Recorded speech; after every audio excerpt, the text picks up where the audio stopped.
Hi hello friends, welcome back to our channel. చాలా రోజుల తర్వాత మళ్ళీ నేను మీ ముందుకు వచ్చేసాను.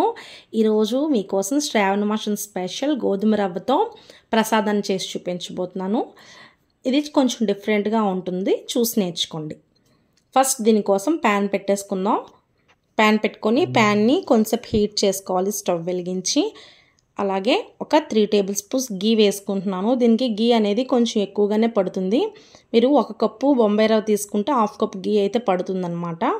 ఇప్పుడు దీనిలో ఫస్ట్ డ్రై ఫ్రూట్స్ రోస్ట్ చేద్దాము. డ్రై ఫ్రూట్స్ అన్ని చిన్న చిన్న ముక్కలుగా చాప్ చేసి ఉంచుకున్నాను నేను. మీకు ఏ డ్రై ఫ్రూట్స్ నచ్చితే అవి యూస్ చేయొచ్చు. బాదం, జీడిపప్పు ఇవి కొంచెం టేస్ట్గా ఉంటాయి కాబట్టి మెయిన్లీ దీనికి ప్రిఫరెన్స్ ఇవ్వాలి మనం. ఇవి కొంచెం రోస్ట్ అయిన తర్వాత లాస్ట్లో కిస్మిస్ యాడ్ చేద్దాం, ఎందుకంటే అవి కొంచెం త్వరగా ఫ్రై అయిపోతాయి కాబట్టి. ఇలా వీటిని బాగా రోస్ట్ చేసేసుకోవాలి. కొంచెం వేగినా సరిపోతుంది, వేగంగా జీడిపప్పు రోస్ట్ అయిపోతుంది కదా. ఇప్పుడు కిస్మిస్ యాడ్ చేసుకుందాం. ఈ రెండింటిని ఒక 1 మినిట్ ఫ్రై చేసేసుకున్న తర్వాత ఒక బౌల్లోకి వీటిని తీసేసుకుందాం. ఇప్పుడు మిగిలి ఉన్న గీలోకే మనం మళ్ళీ గీ యాడ్ చేసుకోవాలన్నమాట. యాక్చువల్గా గీ ఇష్టం లేని వాళ్ళు స్కిప్ చేసేయచ్చు, కొద్దిగా వేసుకోవచ్చు. కానీ ఎక్కువ వేసుకుంటేనే టేస్ట్ అనేది చాలా బాగుంటుంది. నేను మరో టేబుల్ స్పూన్ యాడ్ చేశానండి. నేను రోస్ట్ చేస్తున్నప్పుడు ఒక 2 టేబుల్ స్పూన్ ఎక్స్ట్రా వేసుకున్నాను.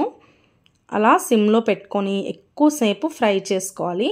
ఎంతసేపు మనం రోస్ట్ చేస్తే అంత బాగుంటుంది. సిమ్లో పెట్టుకోవాలన్నమాట.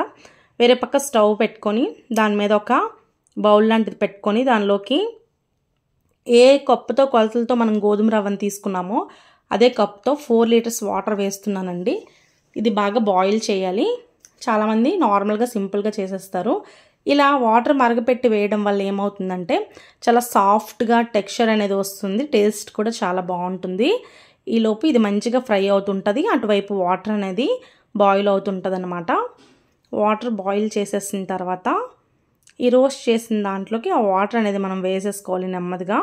చూసారుగా ఆల్మోస్ట్ మంచిగా బాయిల్ అయిపోయింది. ఇక స్టవ్ ఆఫ్ చేసేద్దాం. ఇప్పుడు ఇది మంచిగా లైట్ బ్రౌన్ కలర్లో అయింది. మీకు కెమెరాలో కనిపించకపోవచ్చు, కొంచెం కలర్ అనేది చేంజ్ అయిందనమాట. ఇది కొంచెం ఫ్రై చేయడానికి నాకు ఒక 10 మినిట్స్ టైం పట్టింది. ఇది నెమ్మదిగా చేస్తేనే ఆ టేస్ట్ అండ్ టెక్స్చర్ అనేది బాగుంటుంది. ఓపిక్గా చేసుకోవాలన్నమాట. ఇది నేతిలో వేపే విధానం బట్టి ఈ ప్రసాదం టేస్ట్ అనేది వస్తుందన్నమాట. ఇప్పుడు వేడి నీళ్ళు కొద్ది కొద్దిగా వేసుకోవాలి. ఎవరైనా ఉంటే హెల్ప్ తీసుకోవచ్చు, ఎందుకంటే కలుపుతూ వేస్తూ ఉండాలి కాబట్టి. నేనైతే ఒక్కదాన్నే చేసేసుకుంటున్నానండి. ఇలా కలుపుకోవాలి, ఉండలేం కట్టదు, ఎందుకంటే మనం ఇది ఎక్కువసేపు ఫ్రై చేసాం, ఒకవైపు హాట్ వాటర్ వేస్తున్నాం కాబట్టి. ఇలా మొత్తాన్ని కలిపేసుకోవాలి. కలిపేసుకుని అసలు ఉండలు అనేవి కట్టకుండా సాఫ్ట్ టెక్స్చర్ వచ్చేలాగా కలుపుకోవాలన్నమాట. ఇలాంటి ఒక గరిటె తీసుకుంటే మనకు సింపుల్గా ఉంటుంది. ఇలా కలిపేసుకొని దీనిలోకి ఇప్పుడు డ్రై ఫ్రూట్స్ యాడ్ చేస్తున్నానండి.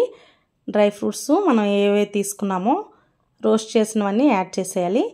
మొత్తాన్ని బాగా కలిపేసుకోవాలి. చూసారు కదా, కొంచెం మరీ థిక్గా వచ్చేయకూడదు. సో అందుకే 1 కప్పు గోధుమ రవ్వకి 4 కప్పులు వాటర్ తీసుకుంటున్నాను నేను. కొంచెం ఇలాచి వేసుకున్నాను నేను, మీరు పౌడర్ ఏం చేసుకోవచ్చు, నేను దంచి వేసేసుకున్నాను. ఇప్పుడు దీన్ని మంచిగా కలిపేసుకోవాలి. ఇలా కలిపేసుకున్న తర్వాత దీనిలోకి షుగర్ యాడ్ చేసుకోవాలండి. నేను 1.5 కప్ షుగర్ వేస్తున్నాను. మీ టేస్ట్ని తగ్గట్టు వేసుకోవచ్చు. 1 కప్కి 1.5 కప్ అయితే సరిపోతుంది. మరీ స్వీట్ ఎక్కువ తినాలనుకున్న వాళ్ళు ఇంకా 1/2 కప్ ఎక్స్ట్రా వేసేసుకోవచ్చు. ఇప్పుడు మొత్తాన్ని ఇలా కలుపుకోవాలి. ఆ షుగర్ మెల్ట్ అవుతుంది కదా, ఇది కొంచెం లూజ్ అవుతుంది, టెక్స్చర్ అనేది కరెక్ట్గా సరిపోతుంది అనమాట. చూసారుగా, అలా కలుపుకుంటూ ఉండాలి, ఉండలు కట్టకుండా మొత్తాన్ని. చాలా బాగుంటుందండి. ఇది హల్వాగా అంటారు కదా, దీన్ని హల్వా అని కూడా అంటారు. ప్రసాదంగా కూడా చేసుకోవచ్చు. చిన్న పచ్చకర్పూర అనేసాను, మీ దగ్గర ఉంటే వేసుకోవచ్చు, లేకపోతే స్కిప్ చేసేయచ్చు. జస్ట్ అరోమా కోసం, ఆ స్మెల్ కోసం అని వేసాను అనమాట. ఇప్పుడు దీనికి పైగా ఒక 2-3 టేబుల్ స్పూన్స్ గీ వేసేసుకొని స్టవ్ ఆఫ్ చేసేసుకుంటే సరిపోతుంది. చాలా సింపుల్గా ఈజీగా అతి తక్కువ టైంలో అయిపోయే ప్రసాదం రెసిపీ ఇది. ఎవరికైనా శ్రావణ శుక్రవారంలో ఈ విధంగా చేయడం రాకపోతే చేసుకోండి. చాలా సింపుల్గా ఉంటుంది. 10 మినిట్స్లో మొత్తం ప్రాసెస్ అయిపోతుంది.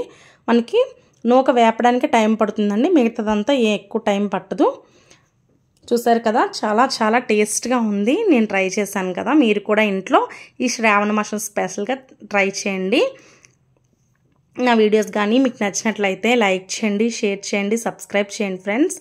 నాకు సపోర్ట్ చేస్తూ ఉండండి. మళ్ళీ కమ్బ్యాక్ ఇచ్చాను కదా, ఇలాగే సపోర్ట్ చేస్తూ ఉండండి. చూసారుగా టెక్స్చర్ అంటే చాలా చాలా బాగా లూజ్గా టేస్ట్గా ఉంది. మరి తిక్కగా అయిపోతే అది ఉప్మాలా అయిపోతుంది. సో ఈ విధంగా గోధుమ నూక ప్రసాదాన్ని తయారు చేసుకోవచ్చు. ఇలాగే మన వీడియోస్ కంటిన్యూగా చూస్తూ ఉండండి. నా ఛానల్కి సపోర్ట్ చేయండి ఫ్రెండ్స్. ఇంకా మరెన్నో రెసిపీతో మీ ముందుకు రాబోతున్నాను. ఇలాగే సపోర్ట్ చేస్తూ ఉండండి friends. Thank you so much.